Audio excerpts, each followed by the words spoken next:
Hello again, it's Jenny Baker, recording the second part of the webinar. So this is the one you need to watch second.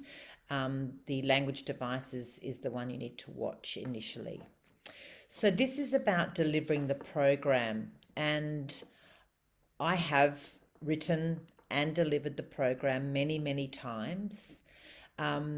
Some more successfully than others, and I'm trying to kind of harness and capture the essence of when it has been most successful. But I think probably, as we all know, it's been most successful when the students have taken it very seriously and they've been engaged in the activity, and I've timed the explanations well and given them lots of good examples and resonated with them. And that hasn't always happened. It hasn't always happened consistently within each class that I've worked in. But what I've tried to do is give you a sense of how I've delivered it at a whole class level, which I think is the hardest aspect to do. And I think it's much easier if you're going to reduce the number of students down to three or four or five, and then even, one or two. It gets simpler. However, it also means that you don't have as many other models and examples to draw from in the class. And certainly that's one of the things that I found really, really helpful, is drawing on children's responses and allowing them to explain how they understood something, or whether they did or didn't understand a particular concept, to give me feedback about how I needed to change things up.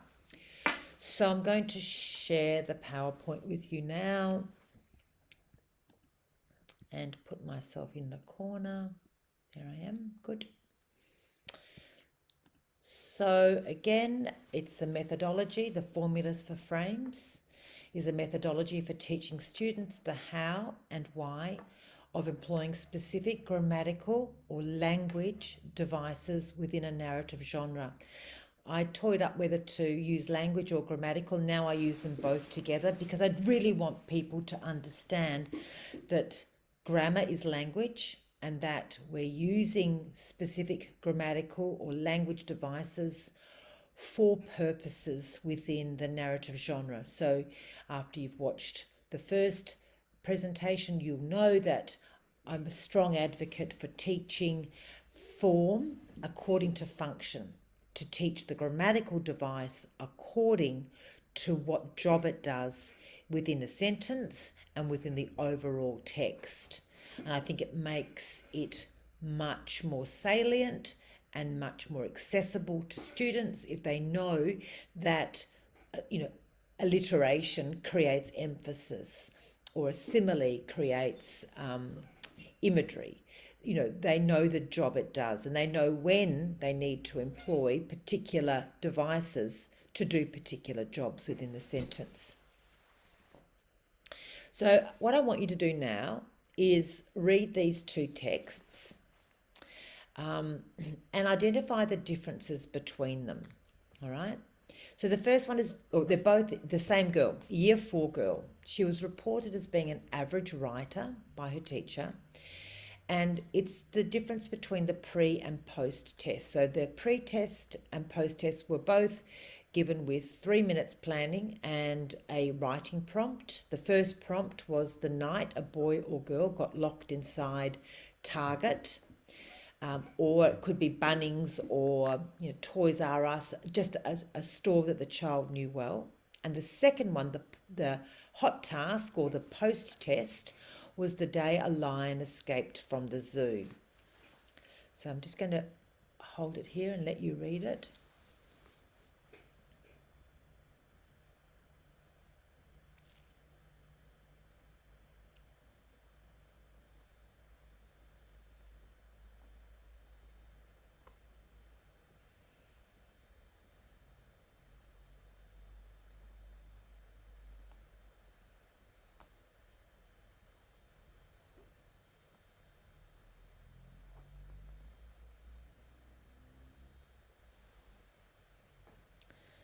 And now here is the post test.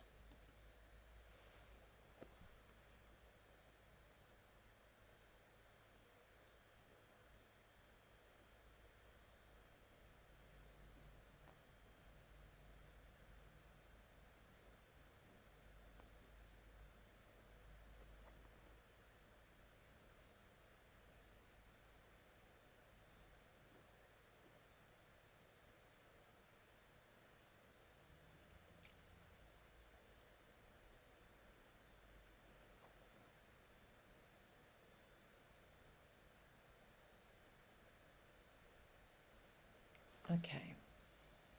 And I think you'll agree that even though it's got some grammatical errors and a couple of anomalies in the sentence, that this July text is a better quality text than this April text.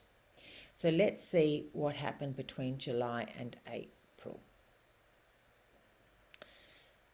In April, she wrote with 127 words, and in July, 175. And on the macro structure checklist that's included in your package, she got a score of 10 because she didn't actually write anything about the solving the problem or the resolution in her pre-test, but in the post-test she did. In the pre-test she used and but in the post-test she used and, but, until, and because as her connectors. 2 versus 7 adjectives, and you could see that very clearly where she was narrow house, cold feet. Both had 1 cognitive verb. Here 6 verbs in the post-test, almost double with 11. And they were better quality verbs as well. No adverbs of manner, and here there were 2. 3 of place, 7 of place, 2 of time, 2 of time. So they were just simple and compound sentences in the pre-test, but compound and complex. There was less internal dialogue in the second. No similes in the first and 1 in the second. No personification and 1 in the second. So that's what it looked like when you broke it down. And what was taught between April and July? Well, the student was part of a year 4 group that I took on a weekly basis for an hour a week, 9 o'clock to 10 o'clock on Tuesdays. We called it Writing Club. It was at Mosman Park Primary School, where I'm lucky enough to be able to execute ideas and trial methodologies in a very supportive environment with very supportive staff. So it's a fantastic opportunity for me to see how things work in the real world. So I taught the class about the narrative hill for macro structure. So here's a child that wasn't adhering to the entire hill. And then I taught them about language devices. And I used a well-formed script, and I taught them how to construct sentences for 8 weeks for 1 hour a week. So we did the pre-test in week 1, taught for 8 weeks, so essentially 8 hours of teaching, and then a post-test. So this is the narrative hill, and myself and Steph Lelieve have pulled this together. And what we've done is not only just looked at the macro structure, which is sort of like the big ingredients.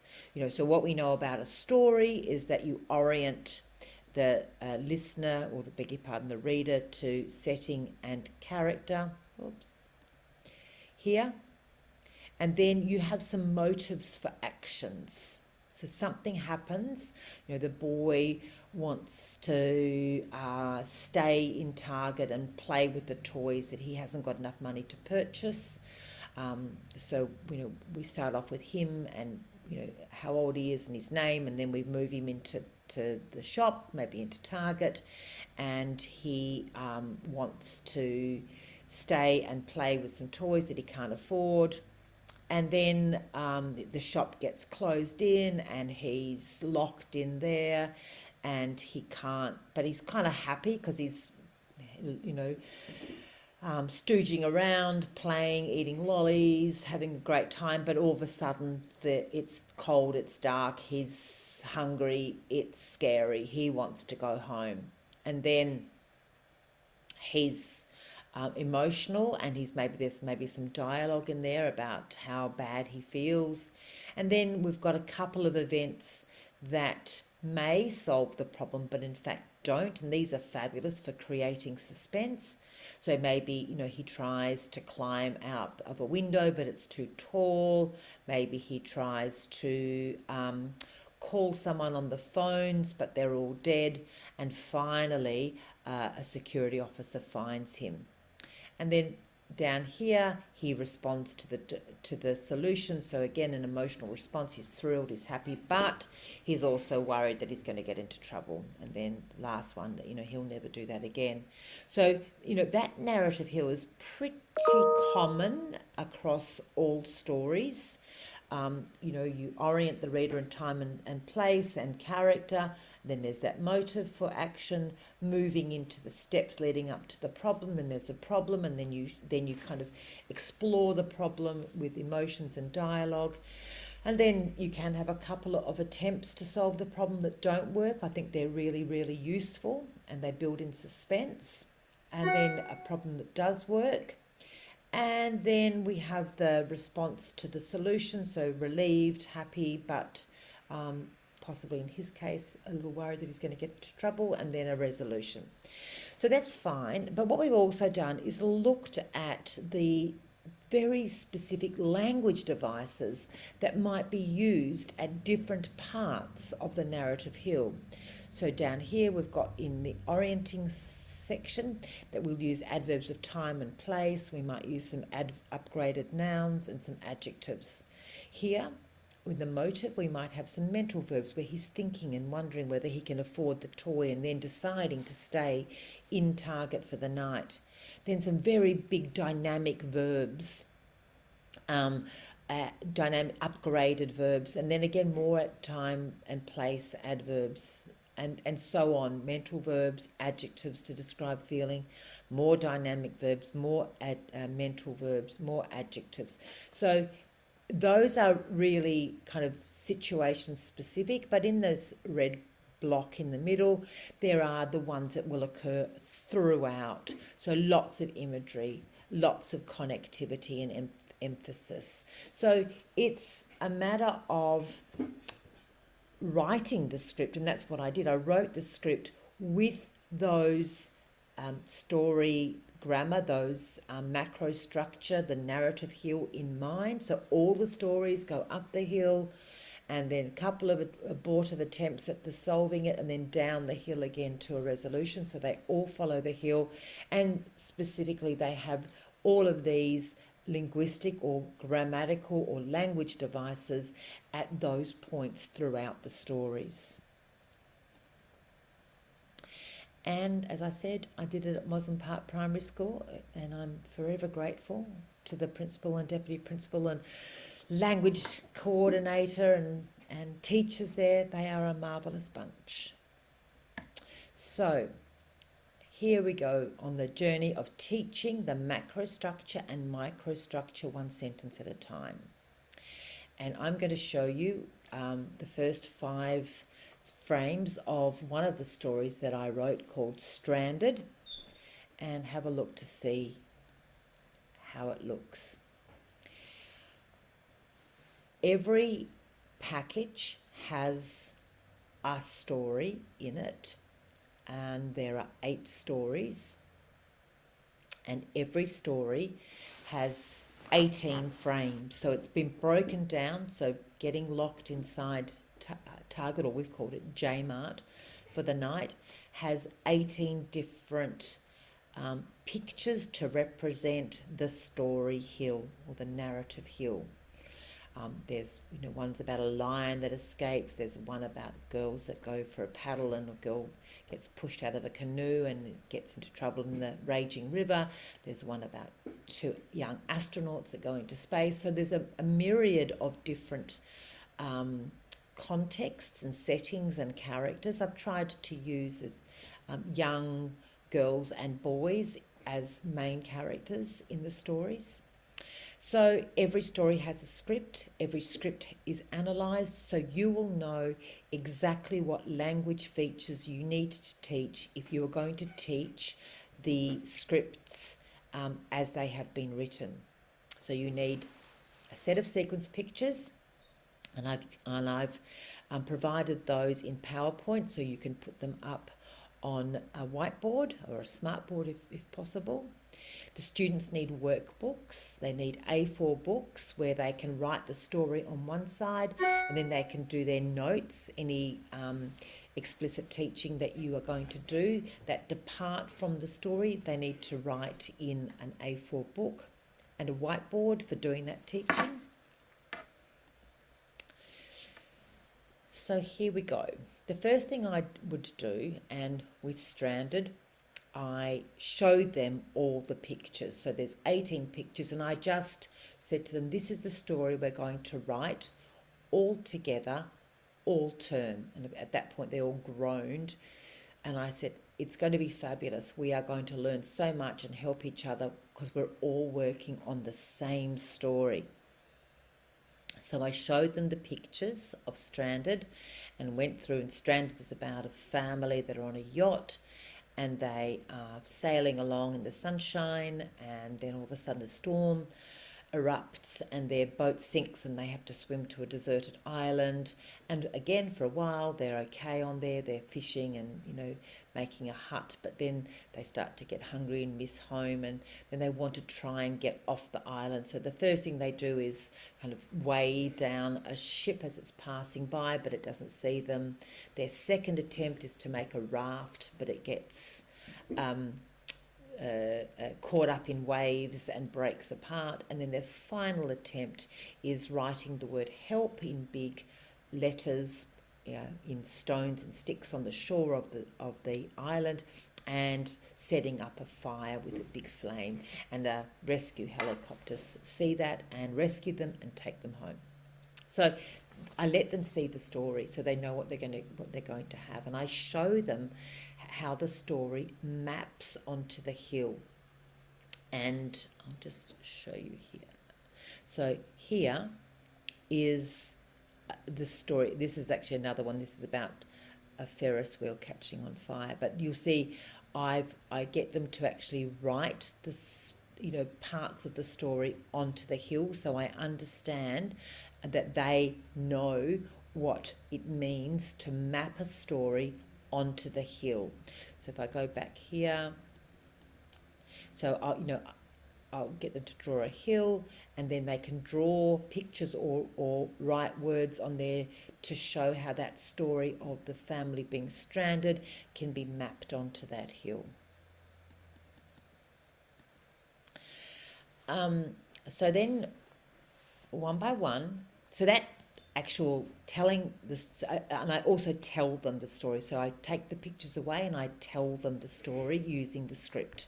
So they see the pictures, then they map it onto the narrative hill, then I take the pictures away and I tell them the story. So they have an idea of what's going to happen, mainly because some of them want to depart from the story. They feel a bit bound and they want to have pirates coming on board, or aliens coming down from the sky, or murderers on the island. So I have to really convince them that we've got to adhere to the story script, and I have made that mistake of letting some of them depart, and it just doesn't work because you're managing too many moving parts in a group of 25 kids. If 10 kids have kind of gone off the rails a bit with their story, so I now keep them all onto the same script. The only thing they can choose a boy or a girl sometimes for the main character, but basically stay on the script. So all that would probably even take one session, because the sessions are an hour. And I also, did do some startup with them about who knows about narratives and what makes successful writing, and what do you have difficulty with, and are your favourite stories, and why are they your favourite, what works well in good stories. So just a big discussion, a startup discussion at the beginning. So I kind of can sense where they are and where I should pitch my instruction. I also ask them a bit about, do you know about verbs? Do you know about nouns, adjectives? Who knows what, you know, connectors are. So just feeling my way a little bit. And I also do ask the teachers what has been taught in the class, so I know, you know, what I can refer back to. And then it's time to start, probably in week 2, so the second session, to start writing and annotating the pictures. So with the picture on the whiteboard, so I'll show you the first picture here. This is the first picture, the family on the yacht sailing, and it's all hunky-dory here. And this is the first script. Several months ago, a family from Fremantle sailed their yacht across the Indian Ocean for a grand adventure. The sea was crystal clear and the sun shone brightly like a diamond. Okay, so very deliberately written. Let's have a look to see what's inside this or these sentences. There's 2 sentences there. So here we've got several months ago, which is an adverb of time, and an adjective, several. A family from Fremantle. So the from Fremantle is a post-modifying phrase. And Fremantle is a proper noun. Sailed their yacht, so an upgraded verb and an upgraded noun, across the Indian Ocean, so an adverb of place plus proper nouns. For, that's the reason, that's a connector of reason.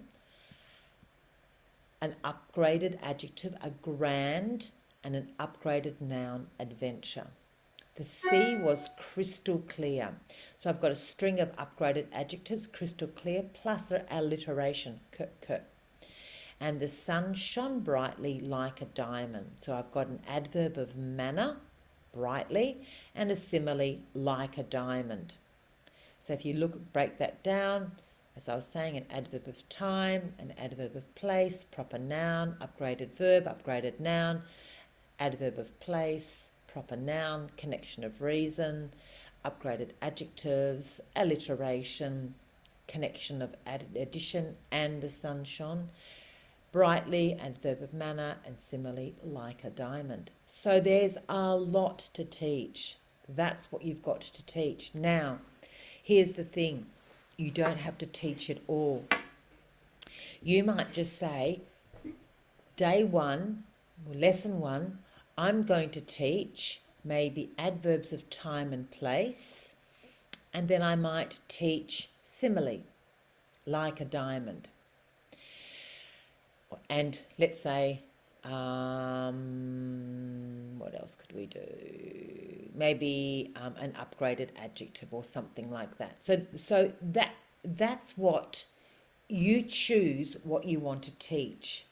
And so very explicitly you say, I'm now going to teach you about adverbs of time, about time phrases, because they're really important to orient the listener in time so that they know when things are happening in the story. And I might say, okay, at the same time, I'm going to teach you about place, and then I'll teach them about simile. So we've maybe got, 3 10-minute explicit instructions about time, place, and then further down there's a simile. So what happens if you haven't taught everything there? If you haven't taught all these different techniques, you've just taught adverb of time and adverb of place. Yep. So you've got several months ago and across the Indian Ocean, and then you've got, maybe you taught an adverb of manner and then a simile. So what you can do with the rest of it is just write it for them. So you can say, I'll teach you about time, place phrases and place phrases. I'll teach you about phrases of manner, and I'll teach you about similes. So I'm going to teach you those things. So once I've taught you, then you can choose your own time, place, manner, and simile. But in between that, with all the other words, I will just tell you what to write. Okay? So let's go here. So how do we do that? Well, we can do it by annotating. So here, up here is a time phrase, and here is the simile, and here is the place. They sailed around the world.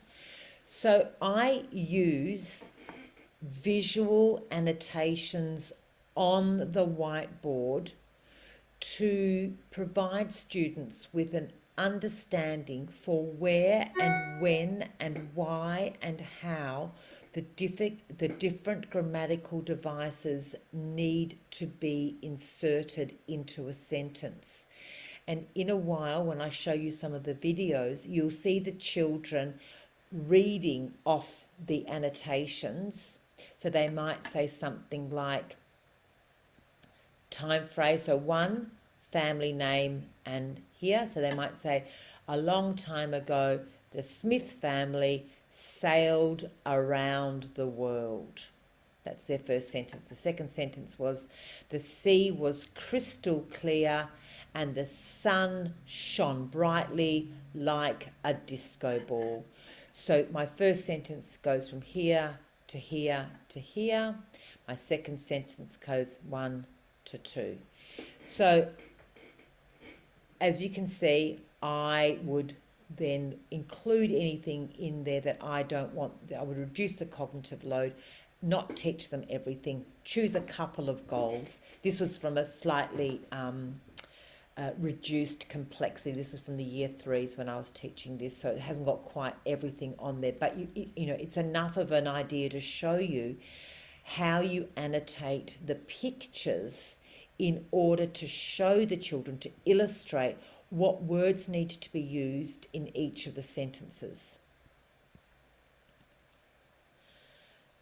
I'll just go back and I'll come back to that. So frame 2 is here. And this is the sentence. Without warning, they were confronted with a massive storm.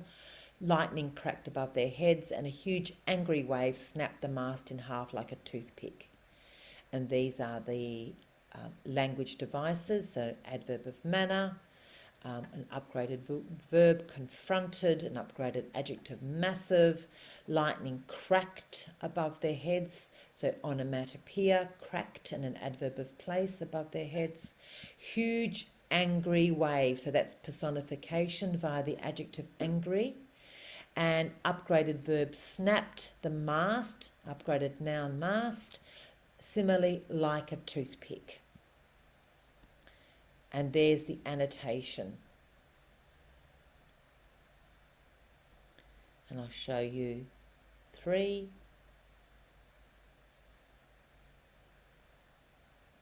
And then you can see the sentence for 3. Because the boat was sinking rapidly, the frantic family swam away as quickly as they could. They were petrified as they thought they could get sucked down with the yacht when it sank to the dark depths of the ocean floor. And there's the language. They're the language devices used. Here we've got a mental verb thought. We've got an upgraded adjective petrified. And there's the annotation. So I'm obviously doing this with the class, and you can give the class a copy of the pictures and they can annotate them themselves. I've done it both ways. I've done it whereby the students have pictures, the same as the pictures that I've got on the whiteboard, on the smart board, and I've got them to annotate, but it does distract from the actual task, and some get very engaged and lots of arrows and they get very mixed up about what they should be doing. I just find it better for the whole class sort of cohesion to do it as one. So while it's up on the whiteboard, I'm drawing everything on the pictures and saying we need a time phrase here, we need some really good cognitive verb here, and we need some adjectives to describe how they're feeling there. So I will be, step by step by step, walking them through the text and showing them what sort of devices need to be employed within each of the frames. And here's 4. When Dad turned around, he saw several small reef sharks darting towards them, but he didn't panic. He just yelled loudly to everybody to swim faster, and they did. And that's the annotation.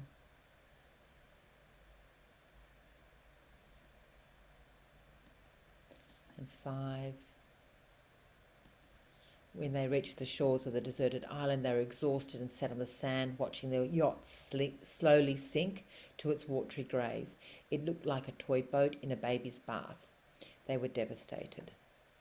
And they're the language devices and the annotations. So I'm just going to go back here to talk more about,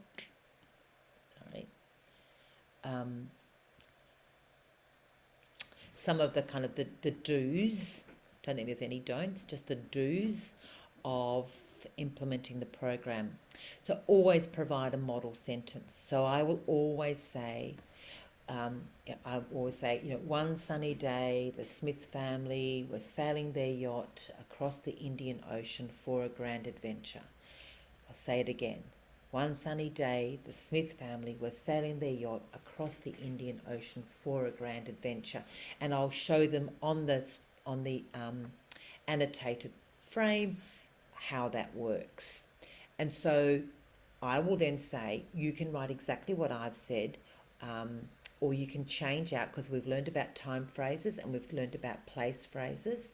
So you could change one sunny day, you could change that to something last year, several years ago, and across the Indian Ocean. You don't have to have it there. You could say on the Pacific Ocean, or around the islands of Fiji. It doesn't have to, you can just orient, just find some adverb of place to orient your reader.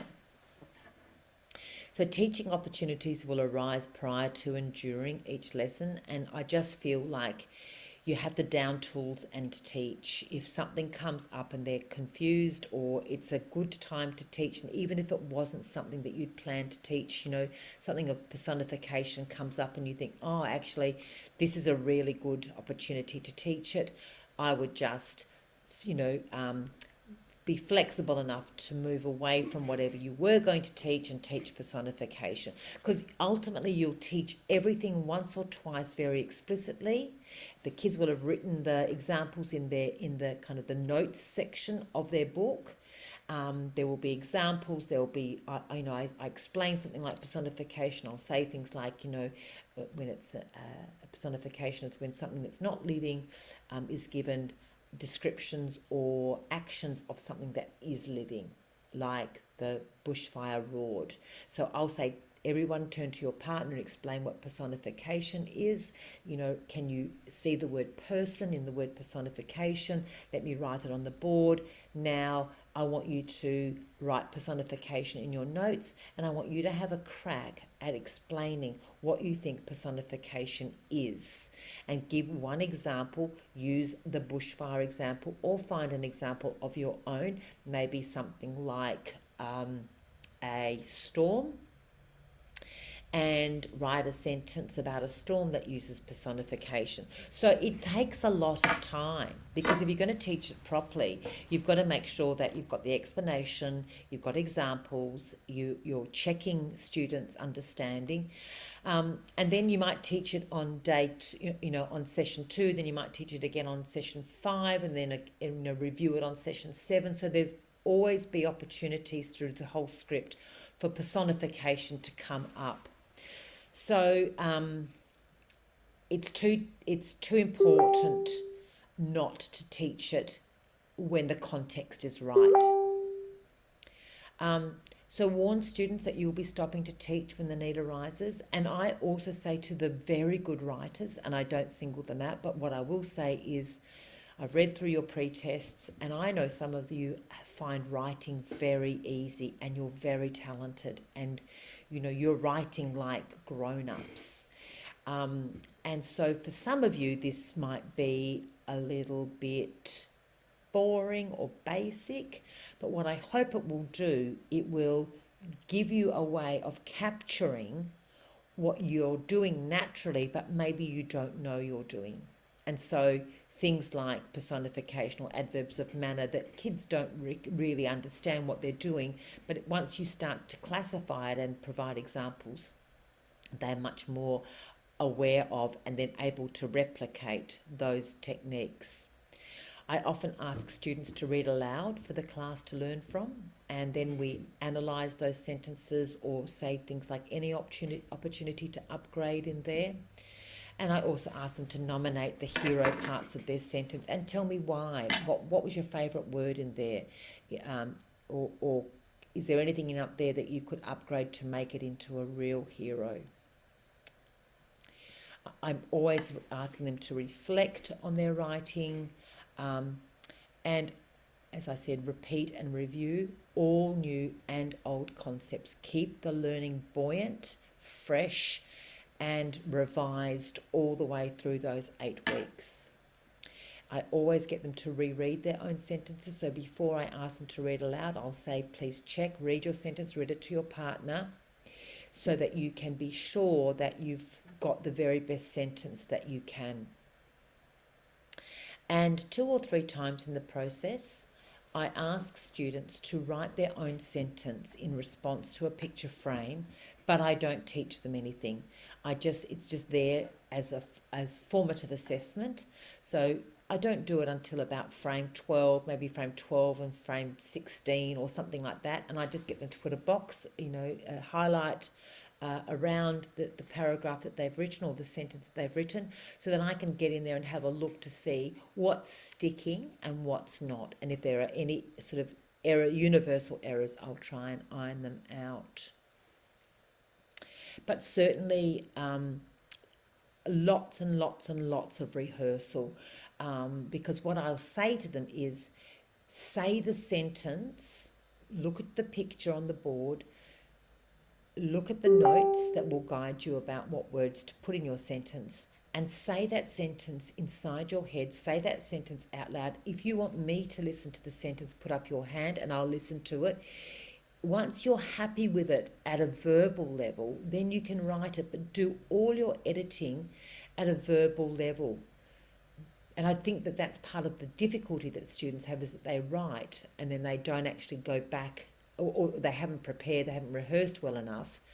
And the other thing I always get them to do between lessons is go back and read what you've written so far, so that they know the techniques that they've written. Go back and look at your notes. What did we learn about last week? We learned about adjectives that come after the noun. That's right, and adjectives that come in front of the noun. And we learned about similes, and we learned about appositives. So I'm going to push through all these now.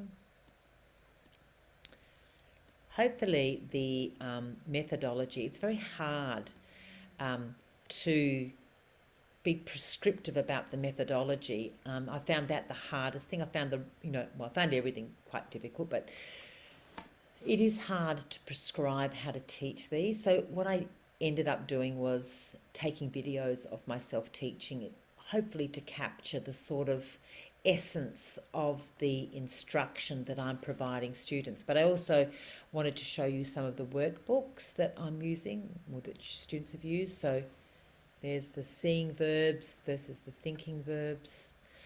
There's some alliteration there in one child's text. Some more alliteration. At the end, the things we learned that day, or after a few sessions. Okay, so this is unashamedly me in action. This is me teaching adverbs of time. Apologies for the wonky whiteboard. It tricks me every time, so bear with me as you watch me try and wrestle with that smartboard. So this is me teaching time phrases. All of a sudden. Is that what you're going to say? Yeah. Yes. Without warning. Yes. Just then? Just then. Yes. Out of nowhere? Out of nowhere. Yes. Later on? Later on. Yes. 2 seconds. 2 seconds later. So we need...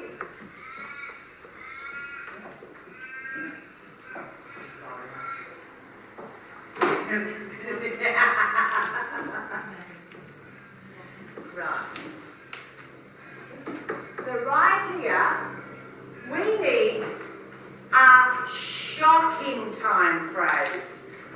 Can you, in your books, write down two? I'm going to call them shocking time phrase. You listen to them all that we said. Out of nowhere, suddenly, all of a sudden, without warning, a few seconds later. I want you to write your two favourite shocking time phrases. So like shocking time phrase, up here. And I wonder which two you're going to choose.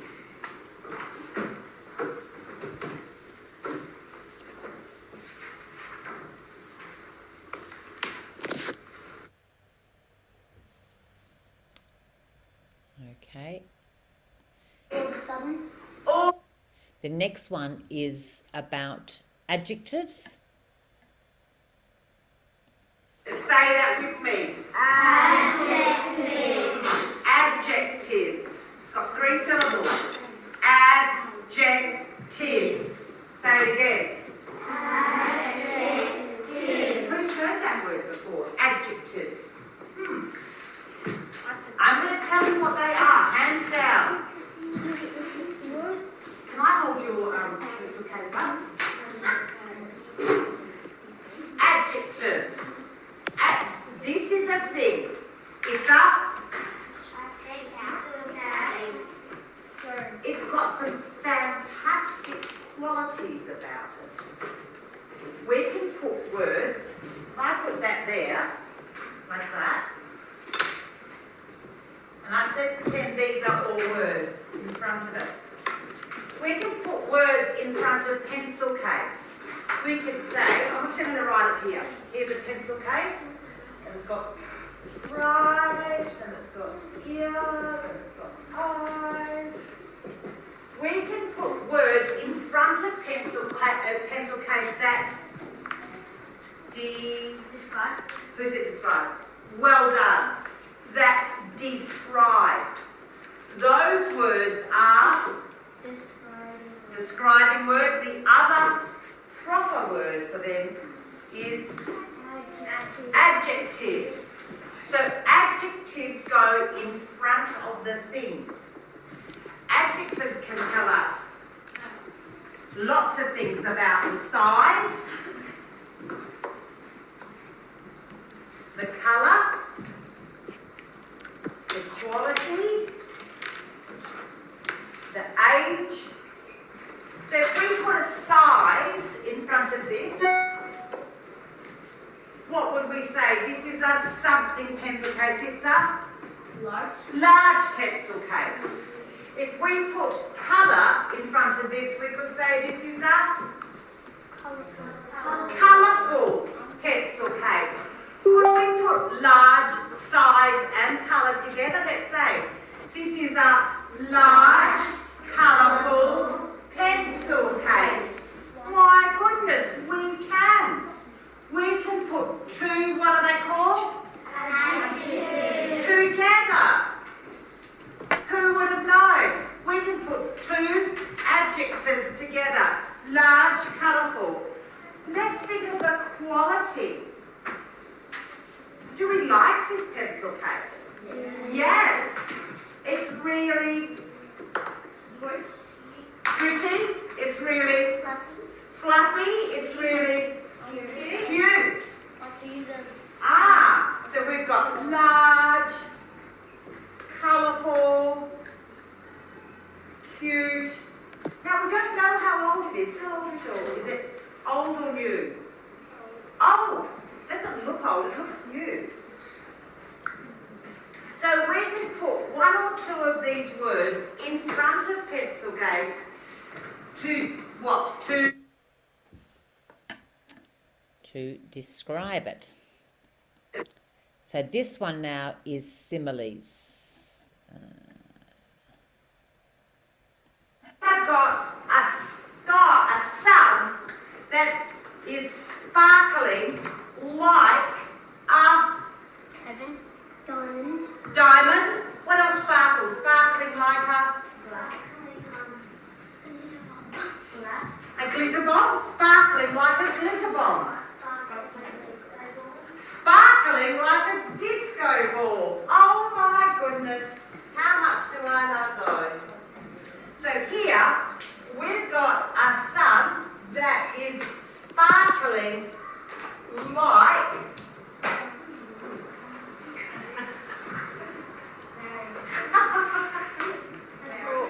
honestly truly. So we've got a diamond. A diamond, a glitter ball, a disco ball. Now, yeah. So when you say something is doing something like something else, the sun is sparkling like a disco ball, that's called something. People from last year?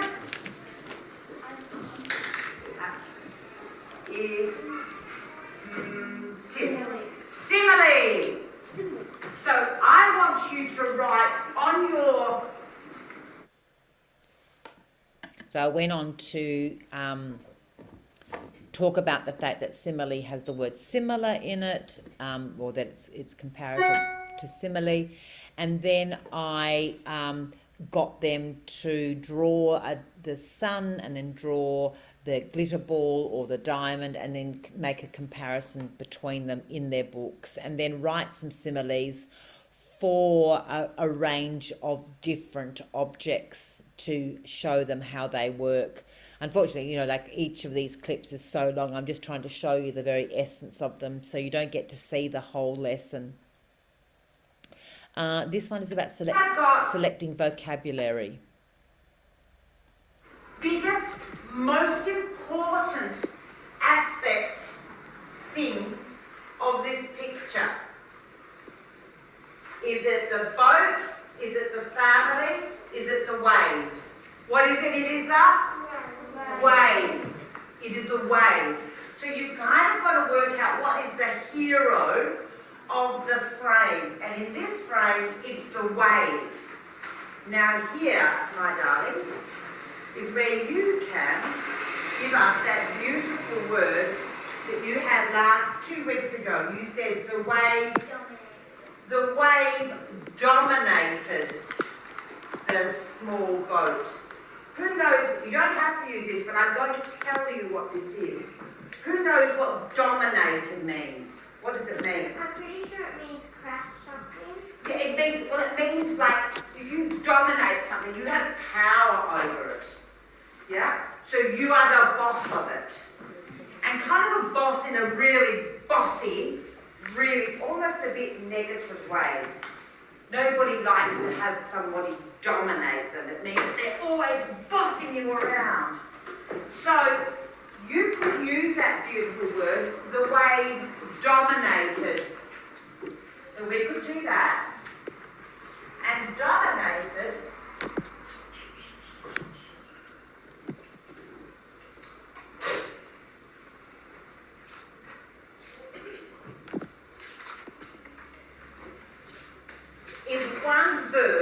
could use? What else did that do? What other words could you use? The wave. What's a verb for that, Tim? The wave. Crashed. We're getting those crashed, smashed again, maybe. Crashed over the boat. What's another huge verb? Shattered.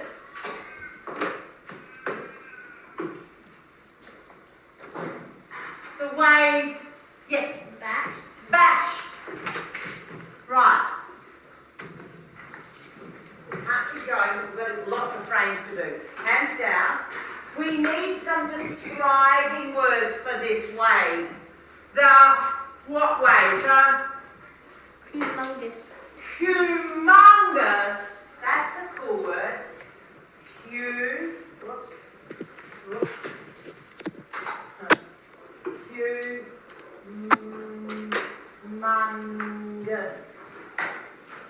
What a word. Humongous wave. Can anybody beat that for a size word? So you can see here how I didn't necessarily start with the beginning of the sentence. I started with the hero part of the sentence, which was the wave, and then I built around that so that we looked at, we put all our energy and effort into good verbs and good adjectives to describe the action and the appearance of the wave, because that was the hero part of the that frame, and then we built around it. Then we went on to the tiny boat and then the people feeling scared. So the next one is introducing personification. Said the wave devoured the boat. What does that make you think when you hear devoured? Who devours stuff?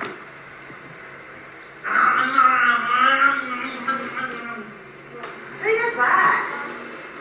Lions, tigers, cheetahs, maybe cats. So kind of scary animals. So if we want to make this feel scary to the reader, we can say the wave devoured. So I'm going to put devoured here. It's spelled like this, D-E-V, devoured. It's not too late. If you want to change your verb, you could change it to devoured and get a very cool kind of concept going on there. You've got your hand up. Trumped. Chomped. So we're getting some eating verbs here, yes? The wave swallowed and chomped and devoured. Swallowed and chomped. So that makes the wave feel like it's an animal, and that is called personification. I'm not going to get you to write that right now. I think we've done enough. But so that was an introduction to personification, because the opportunity came up when one of the little girls said devoured, and I just thought it was too beautiful to waste. And then as soon as I started to ask about eating verbs, chomped and swallowed came up, which were great. So I've just planted the seed in that lesson for personification, and then I went in, I think either the next lesson or two down, and really investigated personification. But I was able to throw back to the verb that we used in frame 2 when the wave was, when we gave the wave an action that was concomitant with something like a lion or a tiger. And the next one is, this one is constructing and rehearsing the sentence. So this really tells you or shows you, hopefully, exactly how to construct and then rehearse the sentence verbally before writing it. We've got the boat, we've got the shore, we've got the family, we've got the moon. What is the hero part? The hero is the family. How did you know that, Tim? Because they're highlighted and it's the living thing, and that's what matters. Yeah. Oh, beautiful. You are so on today. today. Well done. They're highlighted and they're the living thing. They're also in the middle of the picture. And often the hero parts are in the middle of a picture. Did you know that? Well, now you do. So they are in the middle. And we can say what they're doing and how they're feeling. So let's do what they're doing. The family, what did they do? The family,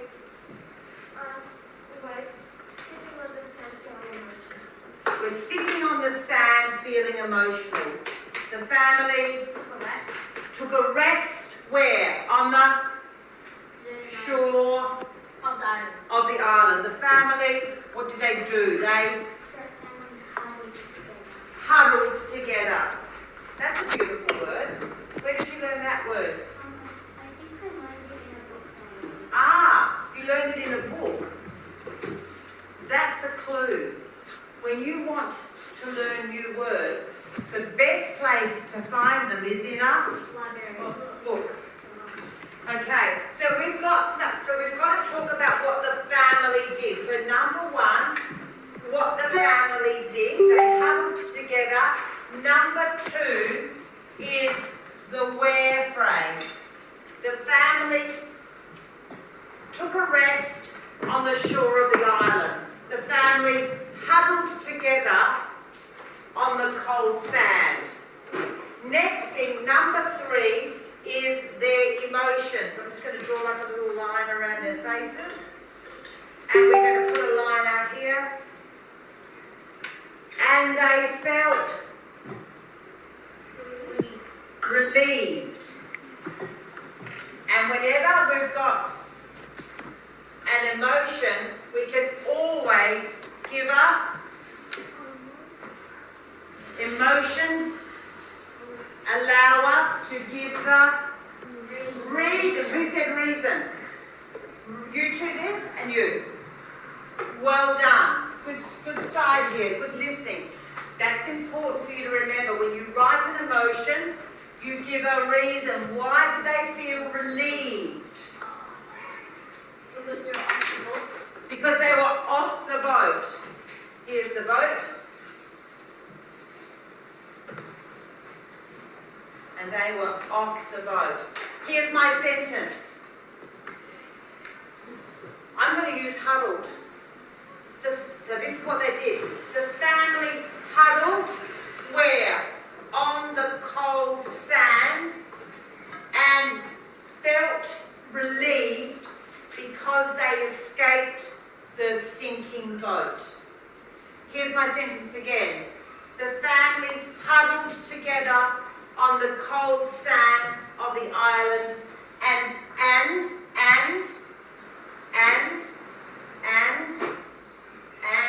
felt relieved because they were no longer in danger from the sinking boat. Rehearse, don't write, rehearse, rehearse, rehearse. No commas in here, just a full stop at the end. Rehearse, this is your last sentence. And write.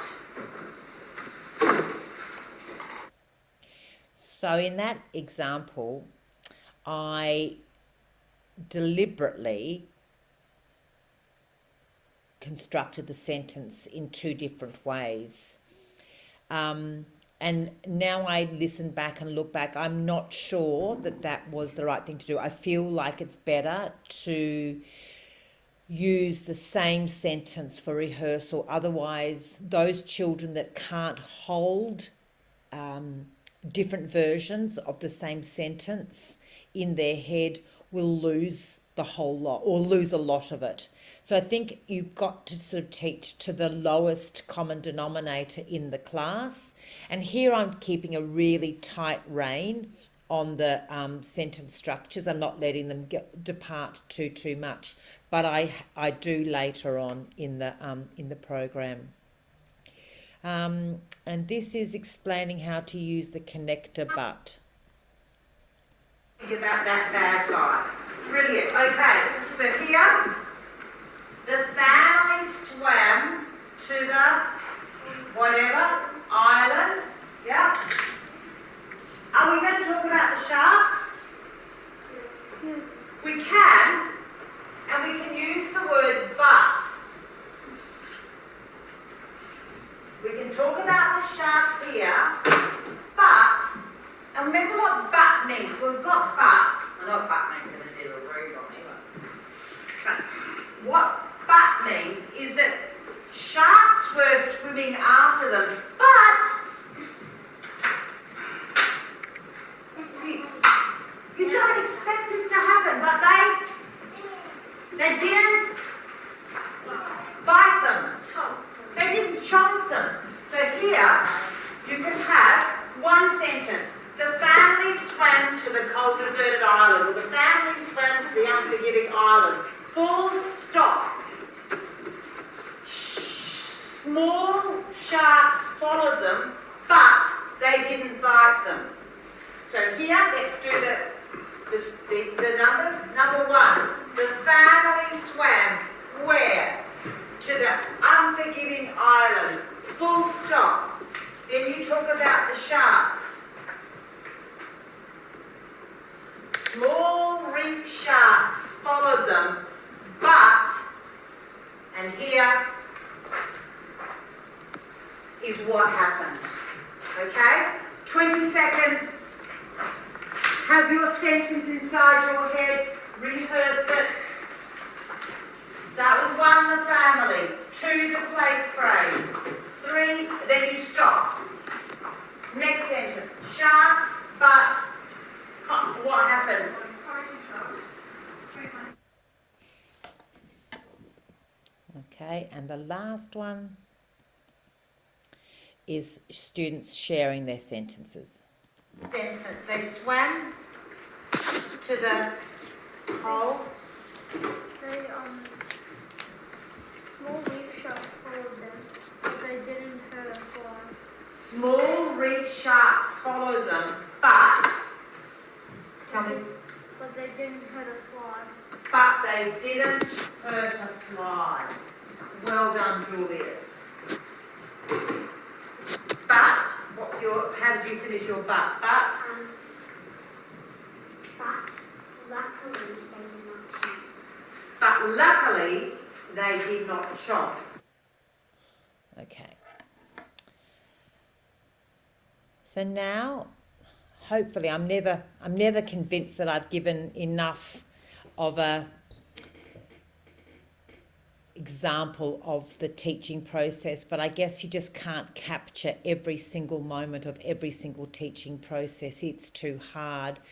And as I watch them, I think I should have done that, or that's not good, but anyway, it is what it is, and it's the best crack I gave at teaching this program in this way to the students.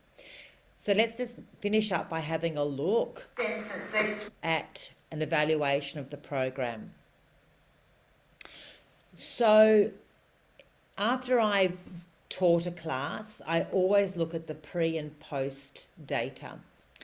And I look at the overall macro structure. So in your packs, there is a sort of a rubric that you can use to measure students' writing, or you can allocate numbers and categories to their writing for macro structure, like how far up the hill did they go and how far down, and what elements did they include. You can look at overall word count. You could look at sentence complexity, or verb usage, or adjective usage, or adverb usage of time or place. It goes on and on and on and on. And so the interesting thing that happened is that, what you can see here is that a lot of students improved in macro structure because they'd been taught how to proceed through the hill. They knew that that was the expectation of their story. 30% of the children, this is the year 4 children, and there were 13 that both did pre and post, that weren't out doing soccer training or sports day trials or Mad Hatters Monday. So the ones that I could capture pre and post, there were 13 out of the class. 38% improved in the use of adjectives, and that's just in the number. 30% lexical or dynamic verb use. Nearly 70% used more adverbs of time, and 62% used more adverbs of place. And that's not surprising, that a lot of the teaching went into adverbs of time and adverbs of place. Also in adjectives, but that didn't kind of get the sort of traction that the time and place did. So what were the trends? Interestingly, kids that are in the mid-range, that are neither top nor struggling, made the most improvement. The kids in the low range need more instruction and practice. 1 8-week program wasn't enough for them. So of course what's happening in Mosman Park now are the teachers are using the scripts and the pictures to continue teaching in the same method that was introduced to them. Because as I taught, I had the teacher of that class in watching, and then I had other teachers that came in and observed and took notes, and then we would have coaching sessions afterwards. And we'd done a lot of workshops on the language devices and the scripts, etc. Students in the high range they declared that what they learned was things that they'd already been doing, but they learned to actually label what they were doing, and they understood the job of the devices that they were already very naturally including in their texts. They developed a shared language about sentence construction. On the penultimate day of the program, I said to the students, okay, so next week is our last week of writing club. And there was a bit of a communal groan. Oh no, we love writing club. And this little boy from the front stood up and he turned around and he said, guys, don't worry. At least we've got the knowledge now. And I thought that was such a heartening thing to witness. And they were all nodding, and for me that was so important. Yes, they've got the knowledge. They might not have it all. They might need another 2 or 3 even more stories and scripts to go through, but they're learning about the devices and how they work in sentences, and they know what they're called, and they know why they use them, and they know how to use them. So there is a shared knowledge, a shared language about sentence construction and text construction. And they generally liked working together. They didn't all love it. Some kids really balked at it and didn't want to be constrained. But they could be talked out of the doldrums a bit. And issues to address. So obviously when you're looking at class data, you lose individual information, and so it's really important to, I think, assess deeply and accurately assess the weakest students. So use the rubric that I've included in the package for the weakest students, because that's where you'll pitch your teaching and then differentiate upwards. So as long as you are teaching the structure of the sentences to the weakest children in the class, you then have the opportunity to differentiate upwards. So sentence complexity seems the most logical measure of success. So something like, the number of complex sentences, but sometimes they've still got poor punctuation that renders those sentence boundaries ambiguous, and so you can't always work out where one sentence begins and one ends. Some students really enhanced their sentences, but they ran out of time, and so their overall coverage of the narrative hill was reduced because they were so busy providing imagery and upgrading their verbs and nouns and extending the orientation, doing all of that really intersentential work, that they actually didn't have time to finish their stories. So when you compared their macro structure, it was fairly similar over the pre and post. But when you looked inside the sentences, you saw what was taking their time. It was a big upgrades, lots of extension. So that's why some students wrote less in the post-test than in the pre-test due to that. Others, I just think the post-test was probably too soon. It was like the week after I finished, and they're probably thinking, oh gosh, just don't want to write anymore. And I think we got fatigue with some of them.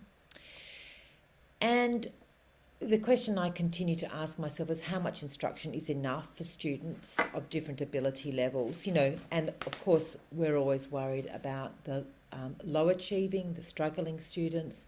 So how much is enough to gain traction, to really deeply embed the concept of good sentence construction into their writing so that it becomes automatic. And I think we will learn that over time. We've got children that we're tracking that started this program in year 3 last year. Now they're in year 4. We'll continue to do it in year 5 and see how they go. So I guess that's going to be an unanswered question until we get more data on individual children. So I'm going to just stop sharing and come back to the front. Okay. So I know that's a lot to take in, and I hope it's been a logical walk through the program. And again, I know that it's somewhat confusing because the methodology of teaching that I adopted may not be may not align with your teaching. But I think if we've got the menu, the ingredients, the script, the analysis, the understanding of the language devices, the concept of the jobs that they do, we can make a really good attempt at teaching children how to write good quality sentences within a narrative framework and make them reader friendly so that the reader is the most important person in the equation. And we're doing all these things. We're creating imagery and we're making dynamic action and we're connecting ideas and making it cohesive and emphasizing things so that the reader gets the message that we're delivering. So I'm going to end now, but I will certainly make more videos of myself teaching. I will encourage other people to put up their videos so that we can have a community of best practice in teaching written expression from the sentence upwards. Goodbye.